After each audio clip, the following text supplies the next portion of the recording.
Hi, I'm Dr. Bincy Abraham. I work at Ather Energy as a cell engineer. This one-day conference was really insightful.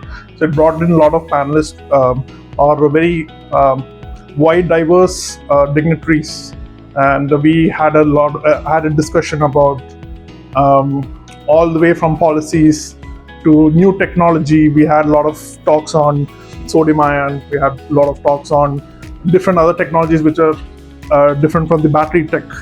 So it was really insightful, and I think the second half talk was on mainly like a panel discussion for like the different policies that is happening in the government and how we can improve the pace at which India is moving towards electrifying the ecosystem. So it was really insightful. So India is just at that juncture where the electric revolution is starting. Probably some other countries are way ahead of us, but I think India is in that right position, and like students who are really motivated to be a part of this transition, I think this is the right time to join. And there are a lot of avenues where you can dip your hands into and get that practical experience. And I think Atria University is definitely one of those pioneers where they're having this different teaching module to empower the students. So I congratulate Atria, who's working in this different kind of education program.